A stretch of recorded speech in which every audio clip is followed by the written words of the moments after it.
I'm Brian Van, SportbikeTrackHere.com. Today we're going to break down our Hotbodies Racing Ninja 400 Fender Eliminator install on our STG project bike.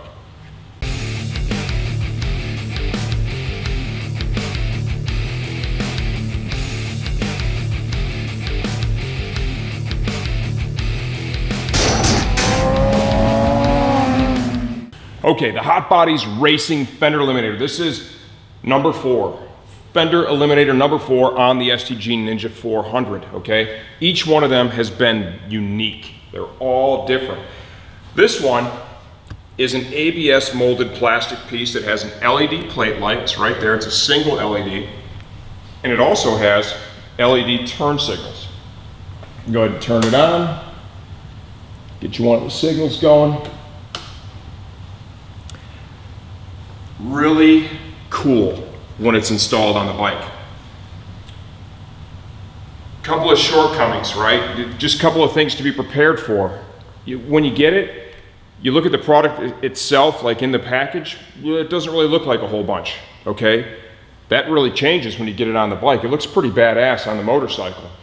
Also, there were no instructions in the package. For some first-time riders, that might be a big deal. It does say go to hotbodiesracing.com to look for instructions. Maybe they're there. But if you're an STG customer, well, you don't need the fucking instructions, because I'm going to show you how to put the whole thing on and do a kick-ass job so it'll look just like this one and work just like this one. Something that's really important to understand up front. Turn signal flash rate. When you first put this on, these are LED turn signals, okay? They don't require as much current to operate as the incandescent bulbs that come from the factory on the Ninja 400 here at the back. For that reason, the stock flasher, okay, when you first install this, it's going to have a much faster flash rate. We'll show you that as we go through this video. For some riders, you're going to look at it and be like, man, that's cool for me, I'm going to leave it alone. If you want the flash rate to look like it looks right now, there is a different flasher relay that we have used on this Ninja on some other LED type Fender Eliminator installs that we had mocked up and fit on this bike. I got it on there, it's working great. It'll show the flash rate. It's a driven racing turn signal flasher. We're gonna put the link in the product and everything so you guys can get right to it if you're interested in doing that. The installation, it comes with 4 bolts, locking nuts, which is nice on the other side. The plate itself, I used hardware that I had here. These are basically like plastic thumb screws to hold the plate on. You need to put the plate on to the Fender Eliminator before you install it on the bike, because you can't access behind it.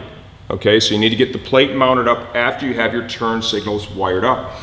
Through the install, you're gonna cut the OE connectors off, wire them up. I'm gonna show you which wire goes to which wire, because these are polarity sensitive. They have to be correct or they will not work. I'm gonna show you that every step of the way. So, out of the box, you first look at it, you're like, I don't know, but you get it on the bike, and I gotta tell you, this thing looks badass. I think it's a good purchase, looks cool on the bike. If you dig it, you want one for yours, stay tuned. I'm gonna show you every single step it takes to get that result. Okay, we're gonna begin this install by removing the stock rear fender. You can see this thing is huge and exceptionally ugly. Take your passenger seat off. To do that, insert the key right here, turn it clockwise, lift up, pull forward. This comes right off. This tray, you can release this by pushing inward on that, right? It's going to lift it up. Realistically, you could do the project with it just in the upright position. To gain a little more access, I'm going to go ahead and pull the cotter pins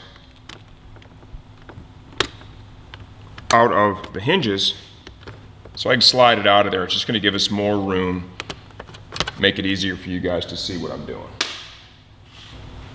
Okay, once you've done that, let's go ahead and expose the wiring for the turn signals and that license plate light. Depending on the kit you're installing and whether or not it offers a license plate light, you may or may not reuse all of the stock harnesses. Slide this protective boot back to expose the connectors. They are a little tight, okay? They definitely are a little to the tight side here. Push down on the release tang. Just give you a close look at that right there is what you want to push down on, okay? Use this T-handle to point at right here. You push down on that. That's going to allow you to release the connector. And the next one, push down that release like so. You should not have to pull very hard after you've depressed the release, okay? If you have to pull really hard, that means it's not disengaged and you're in danger of damaging the wires, and you don't want to do that. You can see that we have two different style connectors here. This one, in order to release it, you need to push down essentially right here, and that will release it from the other side of the connector. At this point, you can take each of these three harnesses and slide them through the tail. There's a hole right there, slides right through. From here, we're going to grab our 5mm T-handle. Got 4 fasteners to remove.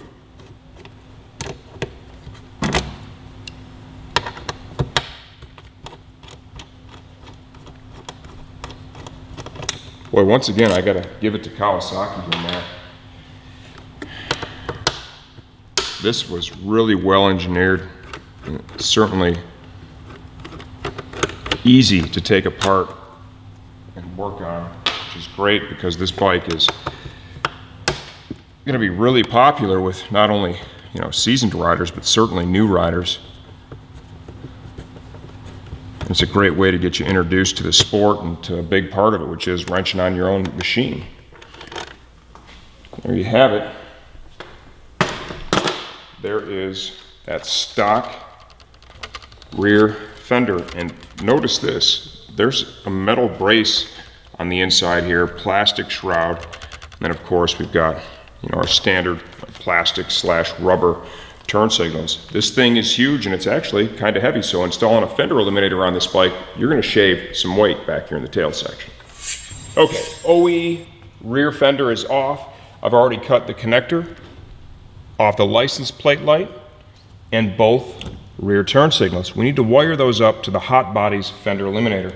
It's important to note, gray is for the left turn signal, black is for the right, and the connector for the license plate light looks different than the other two, so that's really easy to remember. I opened up and there was no instructions in the package, okay? So I opened up the package, I got the wires all stripped, and then I identified what needed to go where in order to get this to power up, because these LEDs, the polarity has to be correct, very important. Hotbodies supplied a bunch of butt connectors. We're going to use those to crimp down on the wires, a little electrical tape afterwards just to kind of tidy up the harness real nice, okay? So you do a good clean job. Okay, so I want to open up by stripping the wires. I want to make sure that I've got enough so I can kind of double this up. These are really thin gauge. I'm going to twist it, and I'm going to fold it over once I've got it twisted up. This is a single LED here at this plate light, so it's really, really thin gauge.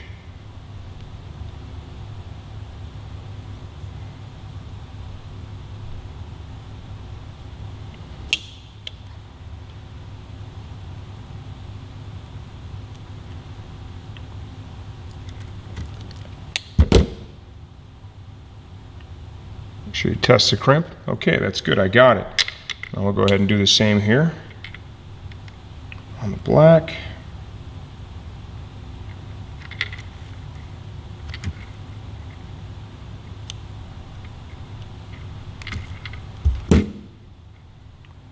Twist it up multiple times, and then I'll fold it over, and that just, you know, makes it a little bit thicker. If you stick it in there without folding it over like I'm showing you, it's just so thin, it's going to be really hard to get that butt connector to crimp down on it. You could always solder these too. Realistically, that is the best way to do it.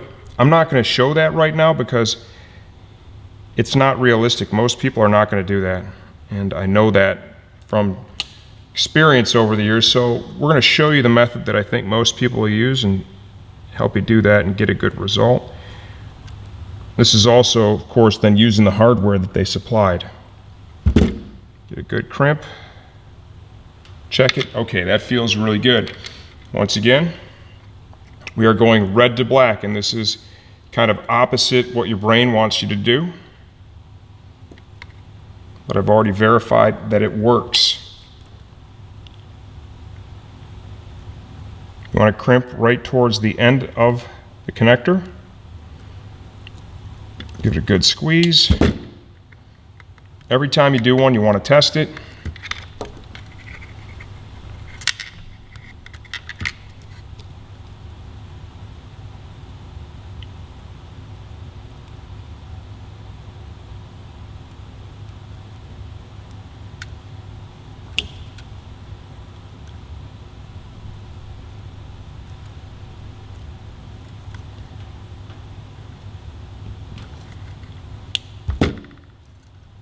Okay, that feels good. We'll tape this up really nice. It'll help hold everything together. Now on to the turn signals. This is the left side right here. So this is going to receive the gray connector. If you flip-flop them, I do believe they'll plug into the other side. Best practice is not to. Here, green goes to red. Once again, using the supplied connectors from Hotbodies.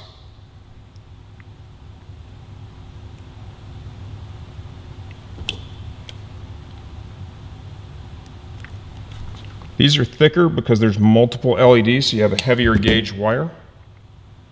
Test your crimp. Your other connector. It's pretty basic stuff here. And realistically, you can get a good result using the stuff they've supplied as long as you take your time. Crimped. Test it. Okay, find the red, find the green. Make sure it's slid in there all the way.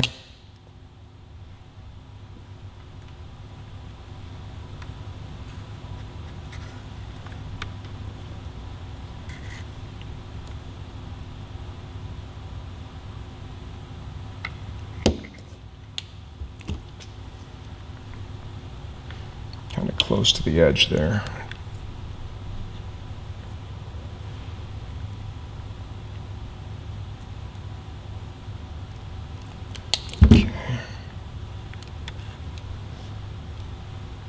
And when you crimp these down, you can see here where the diameter thins out. That is the end of the metal sleeve that's inside. So you want to try and crimp as close to the end as possible without jumping over it. You can see on that one I just did, it kind of went over the edge a little bit, so I had to kind of come back and correct.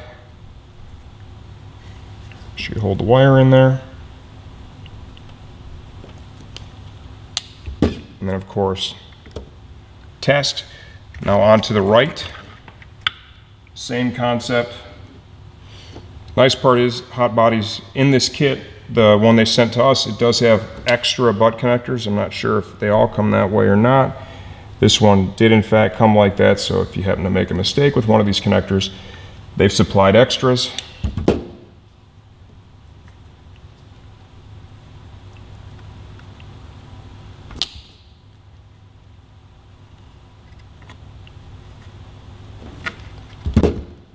Like so.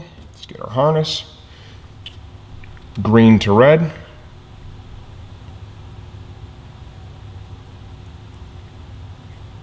sure you get that in there flush.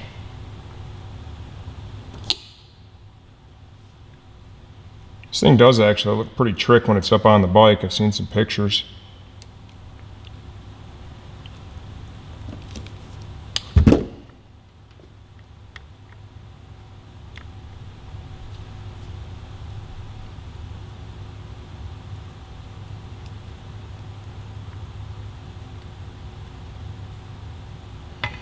You are going from incandescent to LED, so the load is different. We're we're going to talk about that through the video too, and I'm going to show you how to fix that. Okay. All right, when we come back, I'll have these all taped up and we'll be ready to install this on our Ninja 400. Okay, so I've got all the wiring done. Everything's spliced, little shrink tubing here, right? It just kind of cleans it up, looks a little bit better. If you want to go through all those steps, you can do that, or you could just leave it bare. It's really not exposed to the elements under here too much. By sealing it up, it just safeguards against corrosion, having high resistance connections, and failures down the road, okay? Now I want you to look at the way this is all put together here. Clearly one of the weak points is going to be the harness here for this plate LED. That's a single LED. This stuff is all glued in place.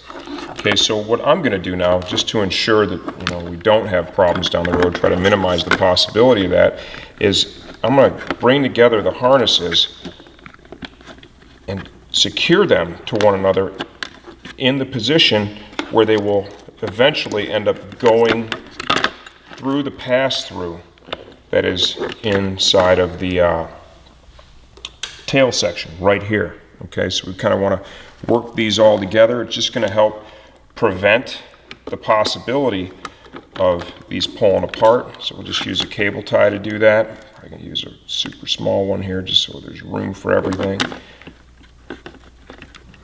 The turn signal harnesses are going to be a little stronger than the one for the plate light. So we'll kind of leverage their strength to just secure the one for the plate light a little bit better.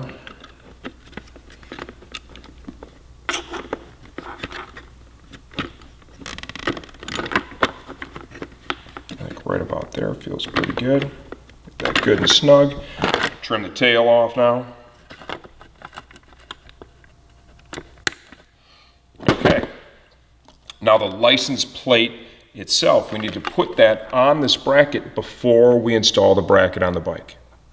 Okay, so mounting the plate, right? And this is just a ABS plastic piece molded. It does look pretty cool on the bike, I'm going to say that. I'm going to use just some of the fasteners that I got from one of the dealers when we bought the bike. Right? Quick release plate fasteners.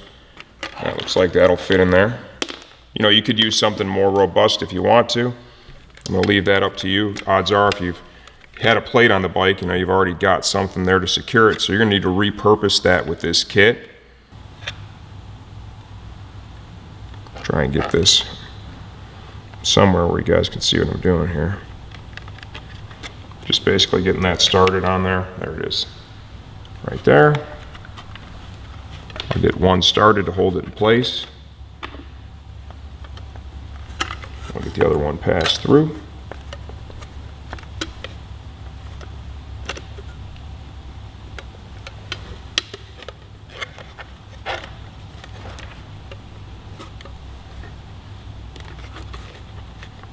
Okay.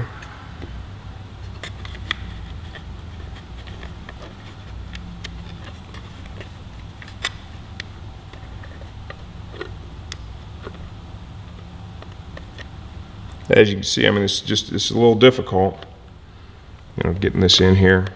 Maybe it's the fastener choice that I made. Probably not doing myself any favors with that, but a little bit of patience, get this all lined up, and then you want to make sure you've got these torqued down good and that you believe that what you put in here is actually going to hold your license plate on. It's pretty important.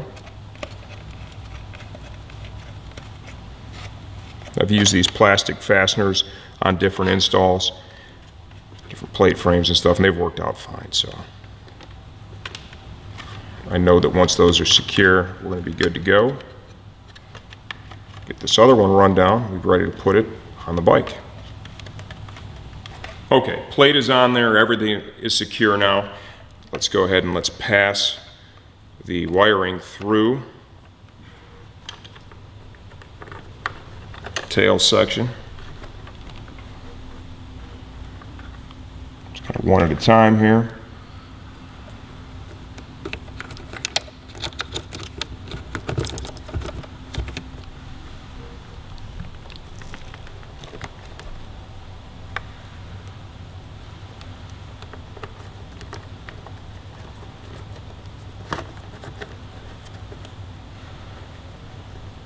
Okay. Now, here and just work all that up in there. And I'm gonna leave a little slack in there. That cable tie that I put around all the harnesses now, that's gonna be a stopper, so you can't pull it any further through, and that's, like I said, it's gonna help you prevent from damaging it. Now we have the fasteners that came with it. Push that up through. These are black in color, which is nice. I supplied locking nuts. There's some washers too. The washers are gonna go up here.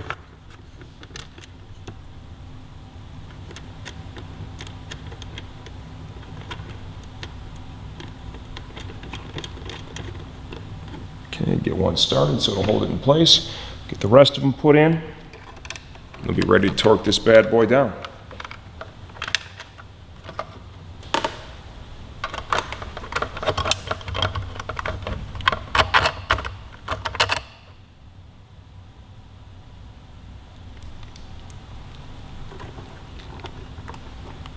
This thing is super light, so realistically it's not going to take a tremendous amount of support to keep it in place.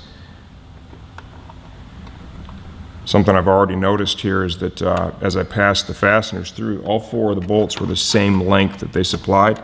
You can see quite clearly that the ones at the rear position, there's far less passing through than there is up front, so that means there's going to be a gap between the fender eliminator and the tail section itself. You want to be careful how much you tighten down those fasteners, because closing that gap, it's just going to damage the plastic. Okay, so we'll be careful when we're torquing this bad boy all down. Just got to find the last hole here. All right, when I come back, we'll go ahead and get the tools out and we'll tighten this bad boy up. Okay, I've got a 10 mil deep well socket. I've got a 4 Allen wrench down here. Like I said, these 2 at the back, I'm not going to put a lot of torque on these.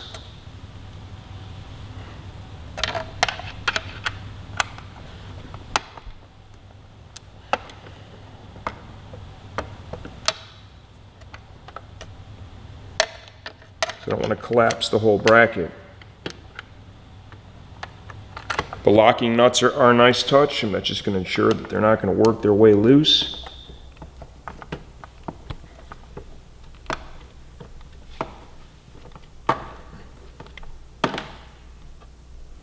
Okay, now I'll move to the ones that are towards the front of the bike, and these are basically flush, so now we can put more torque to these. These can be tightened up all the way.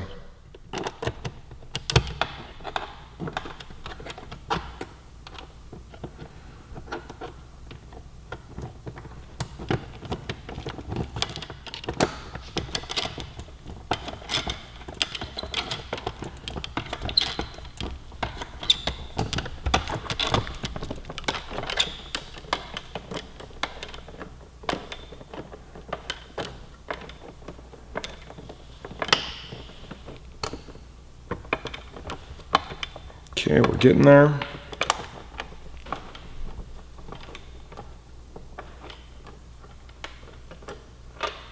Okay, I'm not going to put finish torque on that now. I'm just going to get it so that it's up in position. And then we'll get the other one close too. I want to lift the bike up and just take a look and see where it's all at, make sure it's lined up real nice.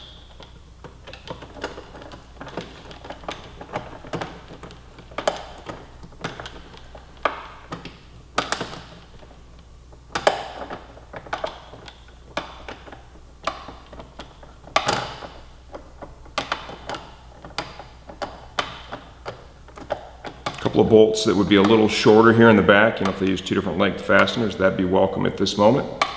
It's not the end of the world, but it'd be nice if we did have a couple shorter fasteners here. Realistically, there's no need for all this excess.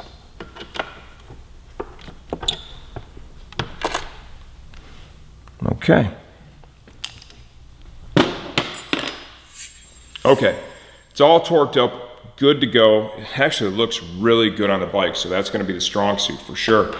If you want to show them inside the tail here, Steve, just give you an idea of how much thread. Okay, so the 2 here, towards the front of the bike, a lot of threads on the other side. You want to make sure that when you're done torquing them, everything's tight, they're not just spinning around. The ones here at the back, you're not going to draw these all the way down. I've got them just tight enough that there's tension on them, okay? There's just a little bit of pull on it. You don't want to collapse that Fender Eliminator. It's just an ABS molded plastic piece.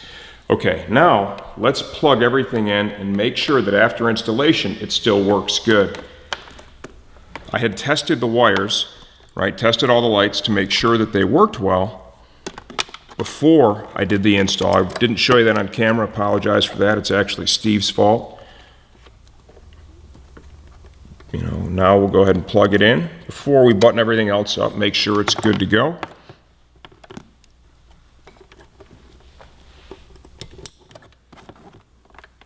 And this will be the first time we'll show you the flash rate. This is going to be the flash rate without making any changes to slow it down, okay?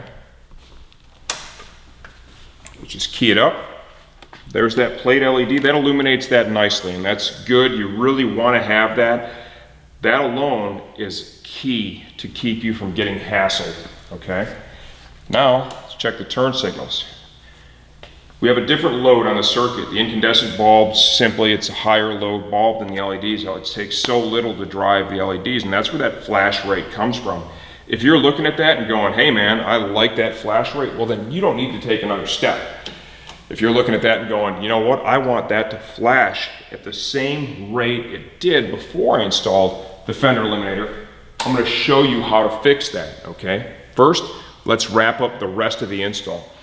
What you don't want to do is just leave everything here all cattywampus in the undertail, okay? It's just not a good look. You want to make it look like you knew what you were doing, even if you had no clue. And all that takes is just a little bit of patience and a cable tie or two. What I like to do oftentimes is I'll kind of find a spot where I can maybe fold these over like this and put the excess into that protective boot. So we'll see if we can get that to fit in there like that. And then once I've got it all situated nicely, I'll just wrap a cable tie around it and we'll call it all good. Let's slide that in there. You want to be careful that you're not putting tremendous pressure on this stuff, okay? Like we showed you with that license plate LED itself, that one is definitely going to be a little to the fragile side, and if you're pulling hard on it right now, there is a possibility that you're going to damage it, okay? We've already verified everything's working, we want to keep it that way. I like where I've got it now. We'll just run a cable tie under here, get everything secured, and just button up the tail section.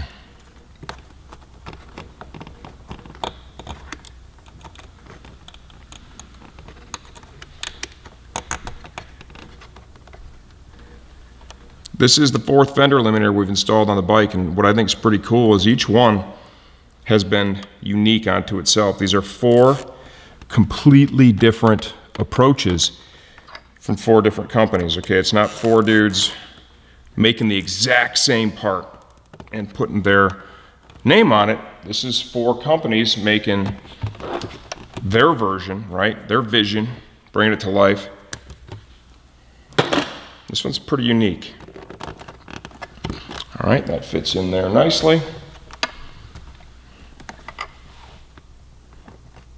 Little grommet that goes in here. Here's where you can just kind of finish tidying the wires up nicely.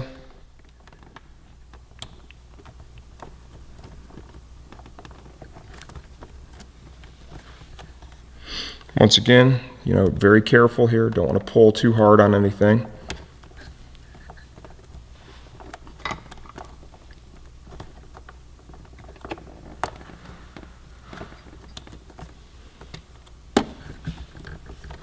So we'll get this all pushed through here.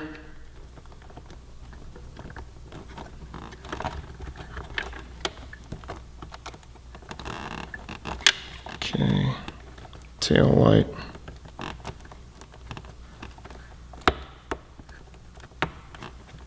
Okay, like so. You can see in the end that looks pretty darn good. Okay, let's put this little tray back in here. I find it easier to do the fender limbs having this thing out. This one here, this side is a little tough to get this hinge pin in just by position, so a pair of needle nose pliers is a big benefit there. Counter pin back through. Other side, a little more clearance.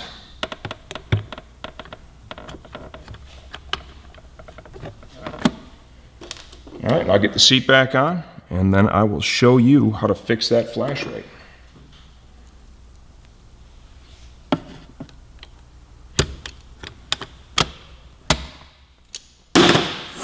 Okay, now let's fix that flash rate. The OE flasher is right here. I'm shining the flashlight on it right now.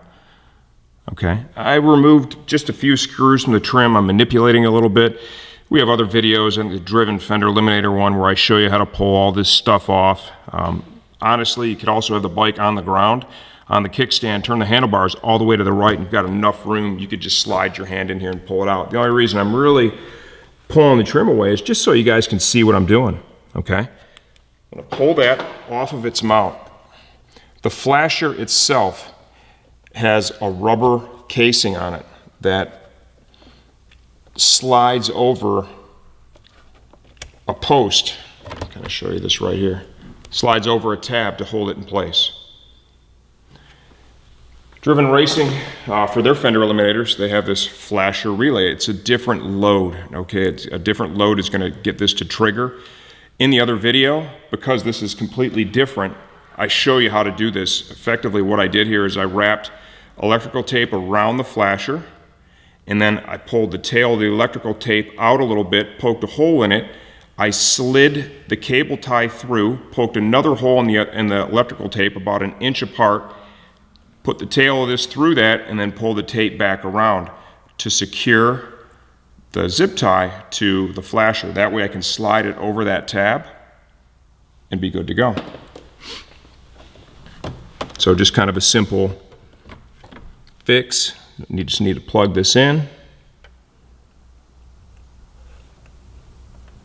And like I said, most of us, you'd be able to get right in there without pulling any trim whatsoever, in my opinion. Only reason it's off now is to just give you guys a better look at what I'm doing here. Slide it over that tab. The cable tie that I put on there is gonna secure it real nice. All good to go. Look at that, semi-professional installation. Let me bolt that back up and let's make sure our flash rate's good. Okay, now let's see if that driven flasher relay fixed this for us.